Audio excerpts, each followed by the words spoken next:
we need to pay attention to this game, okay? We have Anatoly Karpov, which is the former world champion, against Alexei Shirov, one of the best players in that time, 1992. This is the BL tournament. And Alexei Shirov is really a creative and strong player. One of the most ever beautiful moves made in chess were made by Alexei Shirov, the bishop h3. And I put in this collection the queen g7 from Vasily Ivanchuk and rook takes d4 from Kasparov. Those brilliant moves. In history, you can find those moves in the internet. And so we have those giant players, and we have Karpov starting the game with d4, the queen's pawn. We have d5 and c4 going the queen's gambit. The c6 follows with this Slav defense. Knight c3, knight f6, developing e3. Now, Karpov is not worried about developing the dark squared bishop first. He's just going to quickly develop through and then push e4 in the future. e6 is played, knight f3, knight bd7, queen c2. Again, now preparing to push e4 in the future. Bishop to d6, bishop e2 and not bishop d3. An interesting choice from Anatoly Karpov, you know.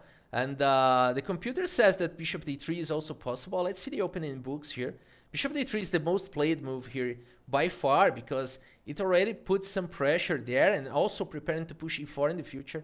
b3 is also played, but bishop e2 is not a rare line. It has been played more than 2,500 times, so it's not that rare line, but it's a side line. We cannot say it's a side line, but it's not the main move. Okay, so bishop e2 was played, and now everybody puts the king into safety. Pawn takes, we got bishop takes, and now b5 attacking the bishop. The bishop goes back to e2. It's interesting, guys, because sometimes we wanna, you know, keep this bishop in this diagonal, but he goes back in the. He could play bishop d3 and pressure that, but he goes back to bishop to e2 ideas. Maybe he wants to push the bishop in f3 in the future. I don't know. Rook e8 was played. Now rook d1. So Karpov is not in a rush to play e4. Not in a rush. Queen c7 was played, and now b3, really not in a rush. He wants to develop this bishop first. e5 was played, and now h3. Just you look how calm Anatoly Karpov moves. Now h3, not allowing, you know, the opponent pieces to go to g4. Now putting the pawn into safety because of this battery. If the pawn pushed, now the knight can jump to somewhere in the future and maybe threaten the pawn, and there is no bishop takes pawn. So h3, a very important move here. Bishop to b7 was played, and now bishop to b2, keeping the development. Now rook may go to c1. Karpov is now going to have some threats in the future after rook is in c1, because the bishop is guarding the queen, but when the rook is on c1, you can do like that. So a few threats coming. a6 already defended against that future threat. And now we have the pawn takes, knight takes, and here Karpov strikes the queen side.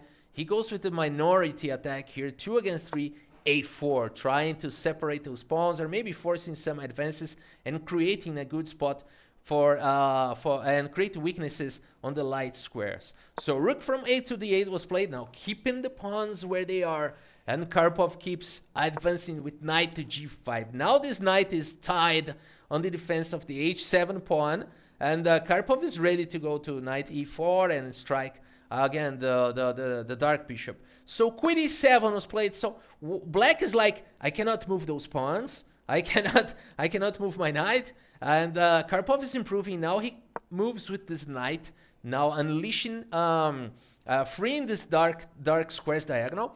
The game continues with knight takes, and now knight goes back attacking the bishop because the knight was attacked.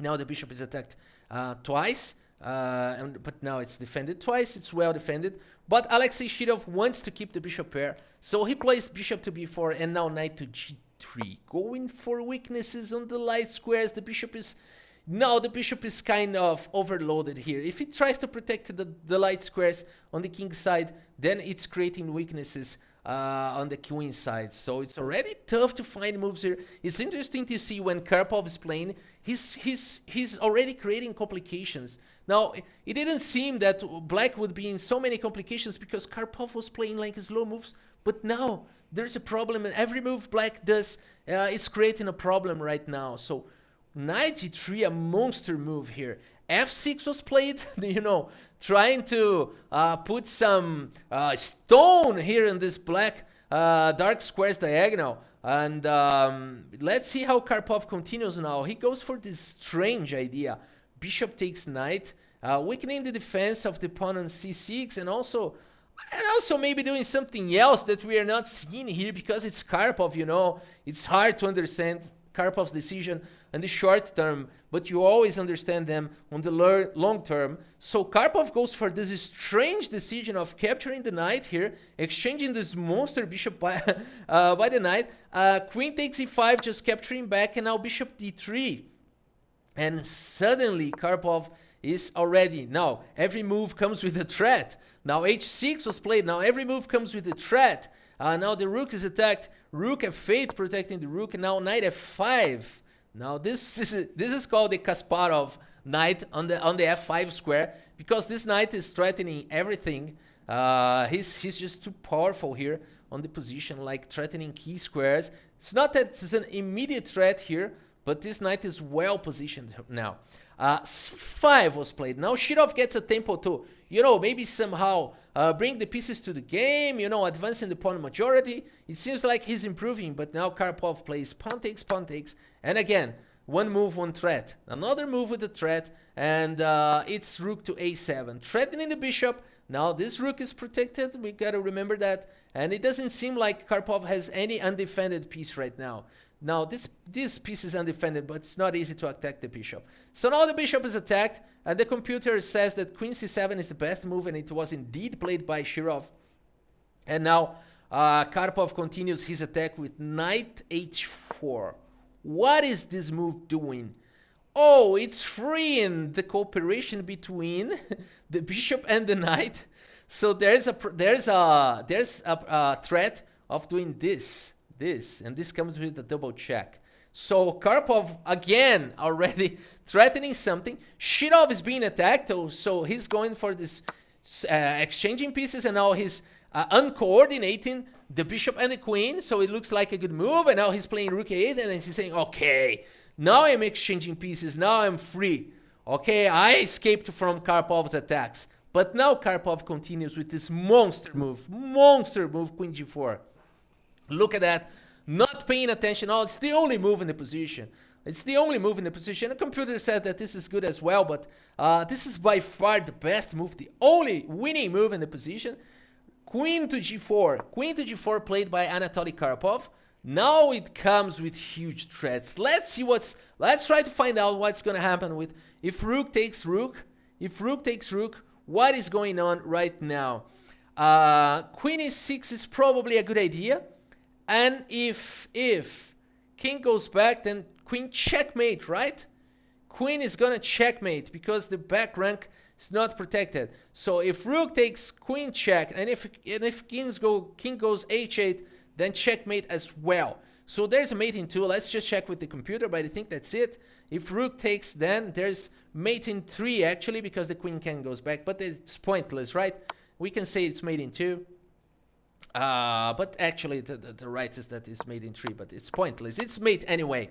So yeah, that's the line. So now Alexei Shirov is in trouble because queen g4 is a monster move. And now he has no time to capture the rook. So the game continued with queen to c6. Now the queen is guarding this square and also making those pieces. But this point is now this knight is guarding h2. So now Karpov continues with this. Rook takes b7, the best move in the position. Again, another brilliant move by Karpov. And what else can you play now? You have to capture, right? Because those kinds of checks are doing nothing here. You can protect the position easily. So it's pointless doing that. So the game continued with queen takes. And now Karpov is decoying the protection. He's free to go there. But there's not a checkmate anymore. It's not a checkmate anymore. If king goes, it doesn't matter. Wherever the king goes, now Karpov is going to play bishop there and free the square, the g6 square to the knight. And it's a winning position. So after king h8, Karpov continued with bishop e4. Now attacking the queen, attacking the rook, freeing this square for the knight. And in this position, my friends, Alexei Shirov resigned the game. Because, I mean, he can save both pieces. Probably he can play like this. And then he can, protect the queen. G3, of course, is forced. Now it comes with a check. So G3, and then what else can be done here? I mean, there's no way to prevent this. Now the threat here in the position is this, followed by this, followed by this, followed by this, followed by that. All right. So the queen is on the way. So what if we try to protect it now, give a piece back? It doesn't matter. It doesn't matter. It's losing anyway. It's losing anyway. Then go back. Knight goes. Sorry. Now this one we saw that was the best game, and then he's getting mated. They see it all. They see it all. Okay. So he resigned because there was checkmate like in 10 moves. But we can feel that this is winning anyway. So what a game, what a game, what a game.